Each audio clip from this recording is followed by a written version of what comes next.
Olá, sejam bem-vindos ao nosso canal. Hoje vamos explorar um dos eventos mais intrigantes e controversos da história antiga, o Grande Incêndio de Roma. Mas antes de mergulharmos nessa fascinante história, gostaríamos de pedir o seu apoio para continuar trazendo conteúdos históricos incríveis. Se você ainda não é inscrito no nosso canal, por favor, se inscreva-se agora e ative o sininho de notificações para não perder nenhum de nossos vídeos. E se você gostar do que vê, não se esqueça de deixar seu like e compartilhar com seus amigos e familiares. Agora vamos embarcar nessa jornada fascinante pela Roma Antiga. O Grande Incêndio de Roma, que ocorreu na noite de 18 de julho de 64 d.C., foi um evento catastrófico que afetou a antiga cidade de Roma. Este incêndio devastador consumiu 10 das 14 zonas da cidade, deixando 3 delas completamente arrasadas. O fogo se espalhou rapidamente pelas áreas mais densamente povoadas da cidade, que eram caracterizadas por suas ruelas estreitas e sinuosas. Um fator que contribuiu significativamente para a rápida propagação das chamas foi o tipo de habitação predominante na época: as ínsulas. Estes eram edifícios construídos com uma estrutura de madeira, frequentemente com 3, 4 ou 5 andares, tornando-os altamente inflamáveis. Este incêndio descontrolado persistiu por 6 dias consecutivos antes de finalmente ser contido. O resultado foi devastador. O antigo templo de Júpiter e a moradia das Virgens Vestais foram reduzidos a cinzas, juntamente com 2/3 da antiga cidade de Roma. Antes do grande incêndio de Roma em 64 d.C., a cidade já havia enfrentado vários incêndios que deixaram marcas significativas em edifícios importantes. Esses incêndios anteriores fazem parte de uma história tumultuada de Roma, onde o fogo era uma ameaça comum. No ano 6 d.C., um incêndio ocorreu, o que levou à introdução da Cortes Vigiles, uma espécie de corpo de bombeiro da época, criada para combater incêndios e realizar atividades de segurança na cidade. Em 12 d.C., o incêndio devastou a Basílica Júlia, um edifício importante no Fórum Romano que era usado para fins judiciais e políticos.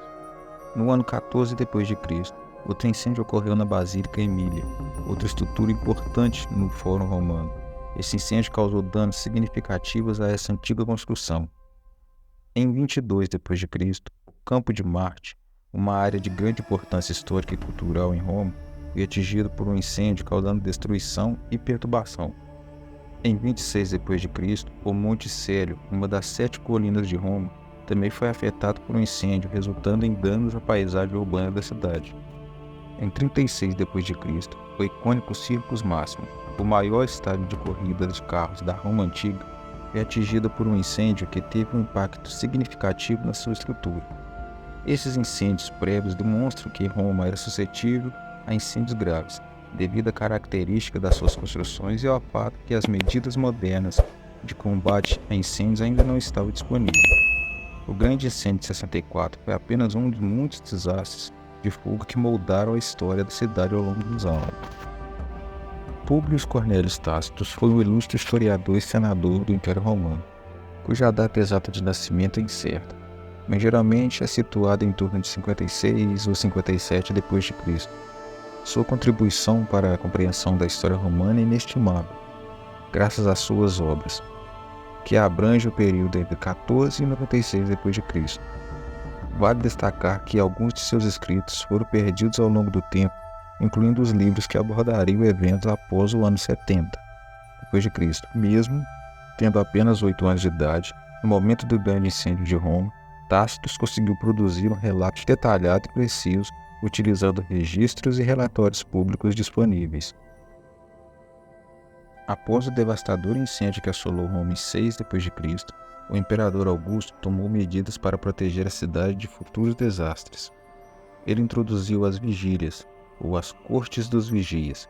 Essas cortes de vigilantes eram compostas por libertos que tinham responsabilidade de patrulhar Roma durante a noite, enquanto as cortes urbanas faziam a vigilância diurna da cidade. Quando o grande incêndio de Roma ocorreu, em 64 d.C., a cidade já contava com um número significativo de vigilantes. Esses vigilantes estavam envolvidos em esforços heróicos para conter o fogo, incluindo ações como despejar baldes de água em edifícios em chamas, mover materiais inflamáveis para longe do fogo, até mesmo demolir os edifícios a tentativa desesperada de criar uma barreira contra as chamas. Além disso, em 22 a.C., o imperador Augusto também financiou a criação de uma brigada de incêndio, uma medida adicional para combater incêndios e proteger a cidade contra futuras catástrofes. Tais esforços refletem a importância dada à segurança pública em Roma e a necessidade de prevenção de incêndios em cidades densamente povoadas e com uma estrutura vulnerável. O sistema de água em Roma era uma rede de 9 aquedutos que fornecia água para a cidade. No entanto, esses aquedutos não estavam equipados com dispositivo para combater incêndios.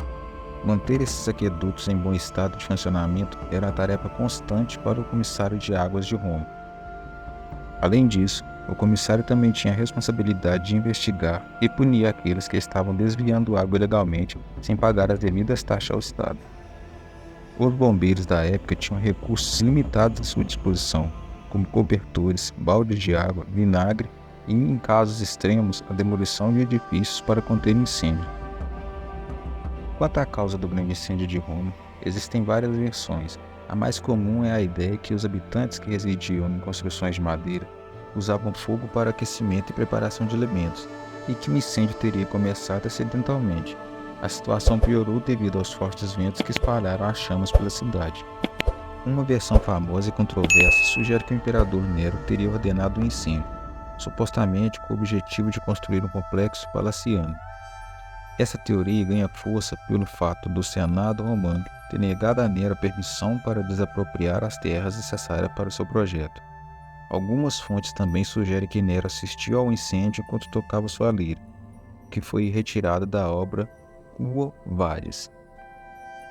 No entanto, é importante observar que Nero também foi alvo de suspeitos por parte do público, já que após o incêndio ele adquiriu terras nas proximidades de seu palácio a preços baixos, levando a suspeita de que ele poderia ter se beneficiado do incêndio. É interessante notar que algumas interpretações modernas sugerem que Nero pode ter sido injustamente acusado pelos historiadores romanos e cristãos, questionando sua real responsabilidade no incêndio de Roma. Essas diferentes versões e teorias mostram a complexidade e a controvérsia que cerca esse evento histórico, marcante na história da Roma antiga. A acusação dos cristãos de serem responsáveis pelo incêndio de Roma é um episódio marcante na história do cristianismo primitivo e na relação entre cristãos e o Império Romano. A verdade sobre o momento e as razões exatas que levaram a essa acusação ainda permanecem em debate, mas há várias teorias e registros históricos que lançam luz sobre esse evento. Historiadores, tanto cristãos quanto romanos, têm diferentes perspectivas sobre o papel dos cristãos no incêndio de Roma. Alguns, como Tácito e Suetônio, que tinham uma visão negativa do imperador Nero, sugerem que Nero usou os cristãos como bode expiatório para desviar as suspeitas de sua própria responsabilidade no incêndio. Quando a ideia de um incêndio criminoso ganhou força, era necessário encontrar culpados, e os cristãos que já eram mal vistos em Roma se tornaram alvos ideais.